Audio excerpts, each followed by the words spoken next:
Hello guys, eto na naman ako. Eto, soplakin natin to ha. Itong si Maui. At ang ilang didilis dahil dun sa pamameke na naman nila dito sa video sa Davao. At marami na mga didilis na syunga-syunga, no? Na paniwalang-paniwala. Anyway, ito muna, pakita natin yung fake video na ginawa nila. Sige, pakinggan natin. Deadma raw, sabi nila rito. Deadma kunwari sa sigaw ng tao. Sige.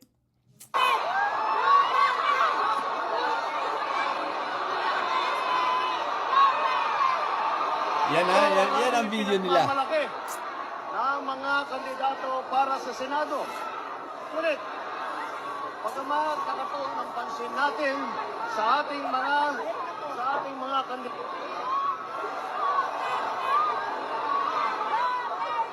Oh. Okay, Duterte raw, Duterte. Sige, ipakita natin yung tunay na video. Okay, ito. I-play natin. Simula dito kay Andrew muna.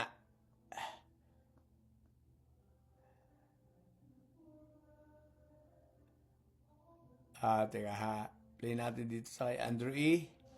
Sige. Kung may maririnig ba tayo?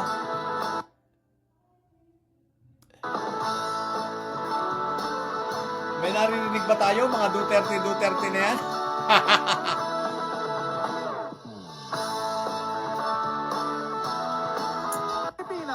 His Excellency Ferdinand Romualdez Marcos Jr. Sige, tingnan natin kung may sigaw ng mga Duterte.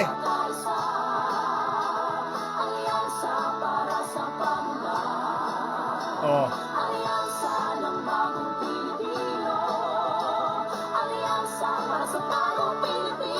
Tandaan nyo ha, ito yung ano ha, oh, ayan yung ano ha.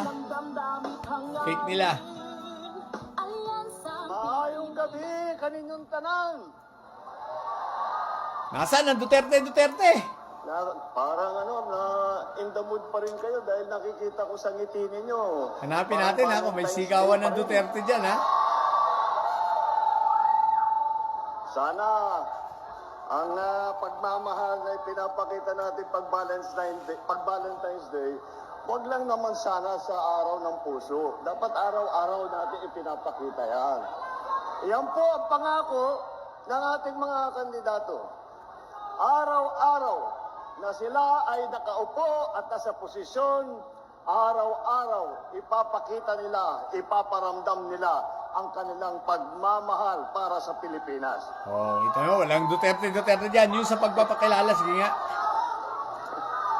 Nakakagulat kung may Spain period, nagugulat po kami. Ngunit, alam nyo po, kahit na Pilipinas, 200 ang kandidato, kagaya po ng ating mga kandidato para sa senador. Bakit po ganun? Bakit yung ibang partido, bakit yung ibang magdagsasama ay hindi makapagbuo ng mabigat na ticket? Dahil po, Hindi makapagbuo talaga, mahal na Pangulo, kasi ano mga bubuo nila eh, ayaw na nga pumanig at ayaw na nung mga nasa local government na mga candidates, nasa local government level, no? LGU level, na ayaw na nila kasi alam nila malulugso lang sila. ayaw di ba? Na ang pagpanig nila kay Duterte ay kapahamakan. At alam nila na pag sila ay kumandidato para kay Duterte, alam nila na ang taong bayan ay talagang iwawaksi na sila. Ayaw di ba? Yun ang totoo, Mr. President. Okay? So ngayon guys, asan yung sinasabi rito ng mga didilis, mga pasigaw-sigaw, mga fake news sila. Ito. Duterte raw, ito. Ano sabi nila rito?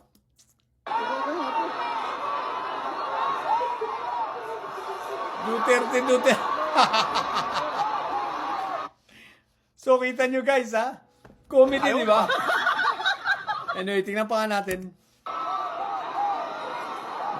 Parang mahirap nakapaniwala Wait. na nandito na naman Sige, tingnan natin to. ang kanilang iniisip lamang ay kung paano nila tutunog sa alyansa, merong ang gawin para lalo na Yan. ang mga opisyal na magiging senador, lalong-lalo na ang mga nakaupo. Asan ang mga Duterte? Wala akong naririnig. Hindi, pagka nakita, ang narinig lang natin ng isang araw, Wala daw pag-asa. Siguro, kanina wala silang pag-asa. Kaya papatay na lang sila ng 15 na senador. Ay, talaga, bagay. Mahirap naman yung ibang tao.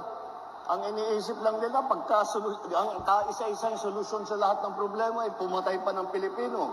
Yan. Correct. Mga didilis, yan ang alam na programa ni Duterte. Kaya walang nagawa eh. Walang infrastructure na nagawa. Sige, sino makikipagdebate sa akin? Kung may infrastructure na nagawa si Duterte except sa isa na siya ang nagsimula, siya ang nagtapos. Sige, makikipagburahan ako ng account. Kaya ayaw lumaban sa akin ng debate nito mga didilis ito eh. Ano ba ang nagawa ni Digong? Wala talaga. Ang programa ni Digong ay pumatay ng tao, pumatay ng inosente, at magbigay ng mga papasukin ng Chinese at magbigay ng negosyo kila Michael Yang at sa mga iba pang drug lords. Yan ang programa ng mga Dutae. Kaya wala na. Sino ba naman ang kakampi sa kanila? Ikaw, kandidato ka sa local level, sa local government, kakandidato ka, papanig ka ba kay Duterte? Alam mo naman na pag pumanig ka kay Duterte, di yari ka na, laglag ka na, ayaw na ng taong bayan sa kanila. Kita mo ito ha, Davao na Davao ha, Davao baluarte ng mga Duterte, pero kita mo naman, ang sigaw ng tao, di ba, sa alyansa, BBM, ang sigaw ng tao, ayaw na nila kay Duterte. Ayaw, What the di ba? heck? Nakakapagtaka kung bakit sa kabilang partido, sasabihin ko mahirap na kampanya ito. Mabigat ang kalakatingkad po na iba Hanapin natin kung meron nga sinabing ay talagang nakakagulat. Dito po sa ticket ng alyansa, 8 po ang sila po, Senator sila anong kiyan. Din, ninyo, hasang-hasa na itong ating mga kandidato sa trabaho ng lehislatura. Sa lehislatura, ang nangyari. Wala. Sa mga at hindi lunsod, pinasaganda ating mga kandidato natin. yan na guys, wala mga Duterte, fake news lang talaga no. So yun lang. Sa mga bobong didilis at may saya dyan, mag-fake news pa kayo. Matili kayong may saya, sukat ang may saya dahil lagi high blood. Bye!